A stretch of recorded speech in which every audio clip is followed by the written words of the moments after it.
तो हेलो दोस्तों, कैसे हो आप सब। आई होप सो आप सब ठीक होंगे। तो आज हम करेंगे वाइट चॉकलेट वैक्स। ये वाली वाइट चॉकलेट वैक्स करेंगे, मैं आपको नाम नहीं बता सकती। तो ये वाली ना बहुत थिक है, बहुत ज़्यादा थिक। तो मैं ना ज़्यादातर यही यूज़ करती हूँ अपने पार्लर में, क्योंकि इससे ये होता है ना कि बस एक बार लगाओ और आसानी से सारी ग्रोथ निकल जाती है। इसमें ना फिर बार बार वैक्स लगाने की बिल्कुल भी ज़रूरत नहीं पड़ती, पर होती बहुत ज़्यादा थिक है। ये देखो कितनी ज़्यादा थिक होती है।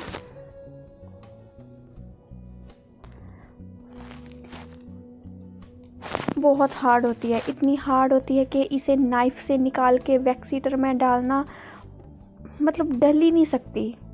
तो ये ना मैं ऐसे डायरेक्ट ही गर्म कर लेती हूँ इसी में डाल के। जब ये गर्म हो जाती है तो मैं वैक्स के डिब्बे को इसी में ही डाले रखती हूँ, क्योंकि ये निकलती नहीं है। ये तो बिल्कुल पत्थर की तरह हार्ड होती है, पर इसका रिज़ल्ट बहुत अच्छा आता है हमेशा, बहुत ही अच्छा। और ये स्टील का नाइफ़ मैं बहुत कम यूज़ करती हूँ, ज़्यादातर मैं ये वुडन नाइफ़ ही वैक्स में यूज़ करती हूँ, क्योंकि ये मुझे अच्छा लगता है। बस यूज़ करो, थ्रो करो।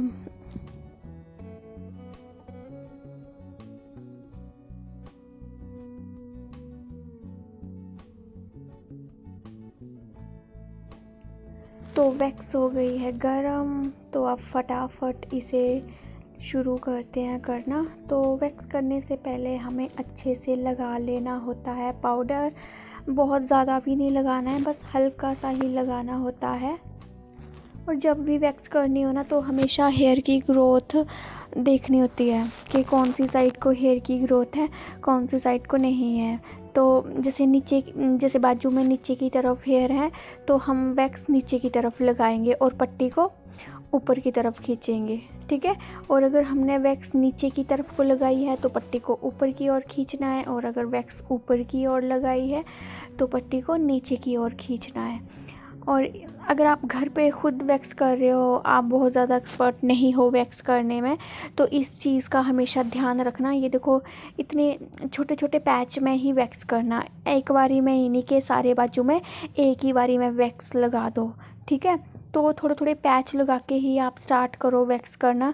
जब आपकी स्पीड अच्छी खासी आपकी स्पीड हो जाएगी, आपको अच्छा खासा एक्सपीरियंस हो जाएगा, स्किन पे लगी वैक्स को आप अच्छे से हैंडल कर सकते हो फटाफट स्पीड से, तो आप फिर चाहे हाफ बाजू में एक साथ ही वैक्स लगा लो।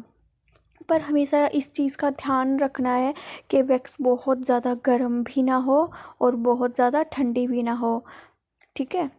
और वैक्स करते समय हमें इस बात का पूरा ध्यान रखना चाहिए कि जब भी हम वैक्स नाइफ से जब भी हम वैक्स निकालते हैं डब्बे से, तो इस चीज़ का हमेशा ध्यान रखना होता है कि बहुत ज़्यादा भी वैक्स ना लें, क्योंकि अगर आप ज़्यादा वैक्स एक साथ नाइफ में ले लेंगे तो उससे ये होगा कि ये भी हो सकता है कि जो क्लाइंट हैं, जो कस्टमर हैं, उनकी स्किन पे एक दो ड्रॉपे गिर जाए। इस चीज़ का हमेशा ध्यान रखना है कि स्किन पे कभी भी वैक्स की ड्रॉप नहीं गिरनी चाहिए। और अगर स्किन पे वैक्स की जहाँ ड्रॉप गिरेगी ना, आप उसे जितनी स्पीड से उसे रिमूव करेंगे ना, फिर भी वहाँ पे स्किन जल ही जाएगी, ठीक है। तो इस चीज़ का हमेशा ध्यान रखना है, बहुत ज़्यादा वैक्स भी नहीं लेनी है नाइफ से और बहुत कम भी नहीं लेनी है। और जिन कस्टमर की स्किन बहुत सेंसिटिव हो, मतलब स्किन की लेयर बहुत थिन हो, पतली स्किन की लेयर हो, तो वहाँ पे तो आप हल्के हल्के थोड़े थोड़े पैच करके ही वैक्स करें, और फिर बहुत ज़्यादा गर्म वैक्स भी ना यूज़ करें।